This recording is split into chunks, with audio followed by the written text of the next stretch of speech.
वह सब कुछ करो जो तुम्हें करना है, लेकिन लालच से नहीं, अहंकार से नहीं, वासना से नहीं, ईर्ष्या से नहीं, बल्कि प्रेम, करुणा, नम्रता और भक्ति के साथ। ठंड या गर्मी, सुख या दर्द का अनुभव करें।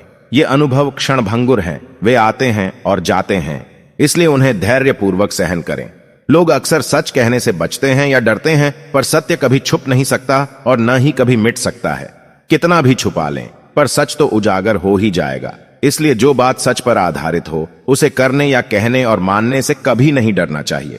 इस शरीर का मोह मत करो, यह तो माटी है, माटी में मिल जाएगा। अमर तो आत्मा है, जो परमात्मा में मिल जाएगी। जो होता है अच्छे के लिए होता है। कभी कभी विपरीत परिस्थितियां हमारी वर्तमान स्थिति को अच्छा करने के लिए आती हैं। मन चंचल होता है, यह इधर उधर भागता है और किसी भी कार्य की एकाग्रता का दुश्मन है। लेकिन यदि यह व्यक्ति के वश में हो जाए तो इससे अच्छा कोई मित्र नहीं है। मन को एकाग्र करना जरूरी है, बस जरा से प्रयास और अभ्यास की जरूरत है। मेरे लिए न कोई नफरत योग्य है और न ही कोई प्रिय, न कोई निर्धन है और न ही कोई धनी। बस जो भक्ति भाव के साथ मुझे याद करते हैं, मैं उनका हूं और वो मेरे। हमारी सफलता और असफलता इस बात पर निर्भर करती है कि हम खुद पर कितना विश्वास करते हैं। व्यक्ति जो चाहे बन सकता है, यदि पूरे विश्वास के साथ अपने लक्ष्य पर लगातार चलता रहे। मन के हारे हार है और मन के जीते जीत। जिस प्रकार सकारात्मक विचारों से सफलता मिलती है, उसी प्रकार नकारात्मक विचार असफलता के मार्ग की ओर अग्रसर करते हैं। क्योंकि जैसा हम सोचते हैं वैसे ही हम बनते जाते हैं और अपने विचारों के माध्यम से ही हमें नकारात्मक और सकारात्मक परिणाम मिलते हैं। मनुष्य ही एक ऐसा प्राणी है जो कर्म करता है, इसलिए कर्म करना प्रत्येक व्यक्ति का धर्म भी है। कर्म करने वाला व्यक्ति ही कर्मवीर कहलाता है।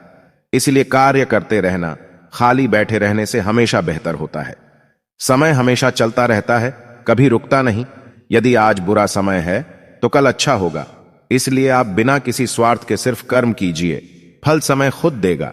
जो अज्ञानी व्यक्ति होता है वो यह गलतफहमी पाल लेता है कि मैं करता हूं, सभी कार्य मेरे द्वारा किए जा रहे हैं, ऐसा जान उसमें अहंकार आ जाता है। परंतु इस दुनिया में जो भी हो रहा है वो तो प्रकृति द्वारा किया जा रहा है। अज्ञानता के कारण जिस व्यक्ति के मन में मैं का अहंकार जन्म ले लेता है तो उसका पतन होना निश्चित है। व्यक्ति खुद ही अपना भाग्य लिखता है। आप जैसा बीज बोएंगे आप वैसी ही फसल ही काटेंगे। आप जैसा कर्म करेंगे आपको वैसे ही परिणाम मिलेंगे। यदि विद्यार्थी मन लगाकर पढ़ाई करेंगे तो परीक्षा में सफल होंगे। इसलिए हर व्यक्ति का भाग्य तभी बदलेगा जब वो ऐसे कर्म करेगा। जो कुछ भी है वो वर्तमान में है, जो बीत गया है वो नहीं आएगा, और जो आने वाला है उसकी चिंता नहीं बल्कि खुले हाथों से उसका स्वागत करें। मन उन लोगों के लिए दुश्मन की तरह काम करता है जो इसे नियंत्रित नहीं करते, और जिसने अपने मन को जीत लिया है उसके लिए मन सबसे अच्छा मित्र है। क्रोध में इंसान भ्रमित हो जाता है और भ्रम से बुद्धि व्यग्र हो जाती है और अपने गलत फैसले के चलते इंसान का पतन शुरू हो जाता है।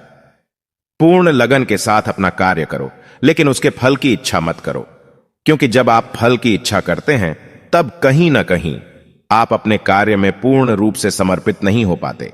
अपनी संगति का हमेशा ध्यान रखें, क्योंकि सफलता हमेशा अच्छे विचारों से आती है और अच्छे विचार हमेशा अच्छी संगति से आते हैं।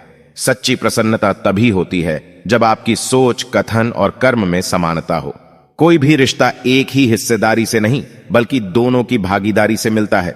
जो इंसान आपके दुख में अपनी खुशी भूल जाए, उस इंसान से ज्यादा अपना इस दुनिया में आपके लिए कोई और नहीं हो सकता। यदि आप जिंदगी में बिना रुके धीरे भी चल रहे हैं तो यकीन मानिए आप सबसे तेज चल रहे हैं।